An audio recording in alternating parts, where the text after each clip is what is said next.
Alors parmi, bon, c'est ce que j'ai essayé de faire dans ce... Bon. Et alors, bon, par exemple, parmi ces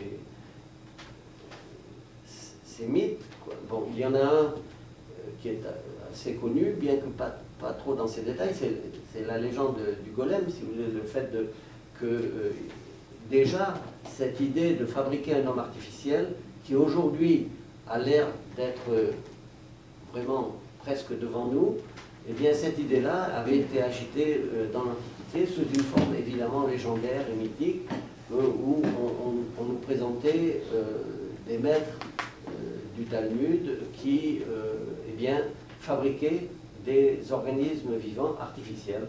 Et on nous disait que, eh bien, par exemple, chaque vendredi, il fabriquait un veau âgé de 3 ans déjà pour le préparer pour le repas du sabbat qui devait se passer le vendredi le soir. Et puis les mêmes, d'ailleurs, ne s'arrêtaient pas là, mais ils étaient capables aussi de fabriquer des hommes artificiels. Et donc on nous raconte comment l'un d'entre eux en a fabriqué un et l'a envoyé à son ami. Et son ami qui reçoit cet homme, eh bien, n'a pas l'air très étonné, visiblement ça devait être assez fréquent parmi eux. Donc, et au lieu, il lui parle, l'autre ne lui répond pas parce que, évidemment, c'était un homme artificiel mais qui n'était pas parfait, qui ne pouvait pas parler. Et donc, aussitôt, il le reconnaît comme étant artificiel. Il lui dit: ah, j'ai compris, c'est mon ami qui t'envoie à moi, retourne de là où tu viens, ça veut dire disparaît. Et il le fait, il le défait, quoi. Il le fait disparaître. Bon.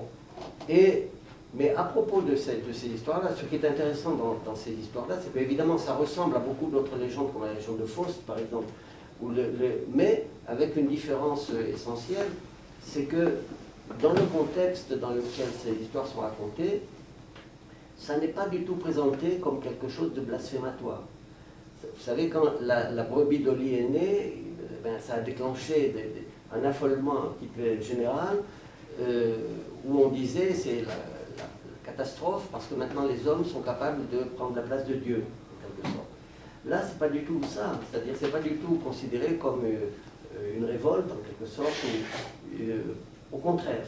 C'est considéré comme étant la preuve de ce que le savoir et aussi la valeur morale de ces maîtres était suffisamment grand pour leur permettre justement de faire ce travail par lequel ils devenaient d'une certaine façon associés au Créateur et pas du tout en compétition avec le Créateur. Et cette association-là, eh bien, en plus, était la preuve pour eux de la valeur de leur connaissance. C'est-à-dire que, autrement dit, ils vérifiaient que leur savoir était vrai, en quelque sorte, dans la mesure où il était efficace, puisqu'il leur permettait de fabriquer, en effet, des êtres humains ou des animaux, ce qui voulait dire pour eux que leur savoir correspondait véritablement à la vérité des choses de la nature. Autrement dit, ils avaient là un critère empirique pour la vérité de leur savoir qui ressemble tout à fait à notre critère empirique aujourd'hui, si vous voulez, de la connaissance scientifique. Comment est-ce que nous savons que ce que nous savons est peut-être vrai? Ben, c'est dans la mesure où ça marche, quoi. Mais là aussi, voilà, c'était leur critère.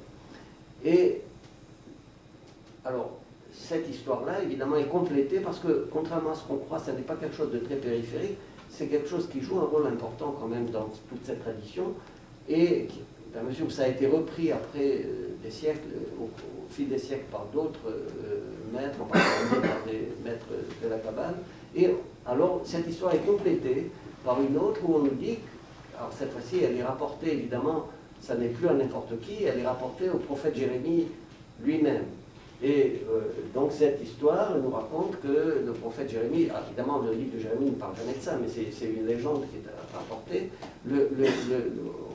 suivant laquelle le prophète Jérémie, avec son fils, un jour, eh bien, ont décidé d'aller fabriquer un homme artificiel, justement comme étant le signe de la hauteur de leur élévation morale et scientifique, en quelque sorte.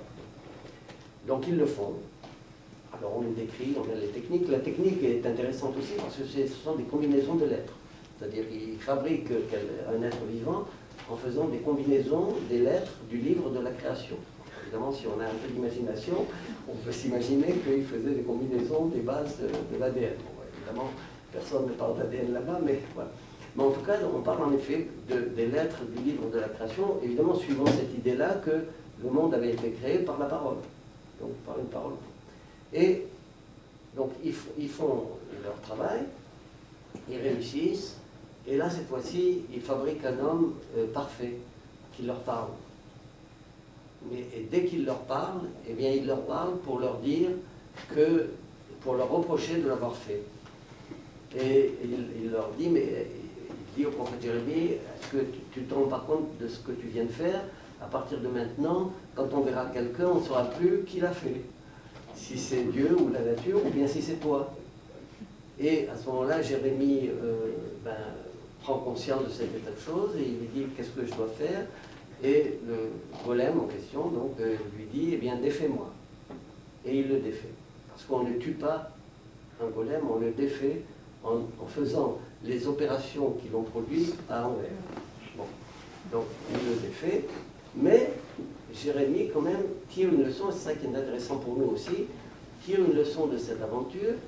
Non parce qu'il ne faut surtout pas essayer de connaître comment les choses fonctionnent, et il ne faut pas essayer d'acquérir le savoir qui permettrait donc de faire un homme artificiel, pas du tout, il faut toujours continuer à le faire, et il faut acquérir ce savoir, mais au moment où on est capable de le faire, alors il faut s'abstenir de le faire.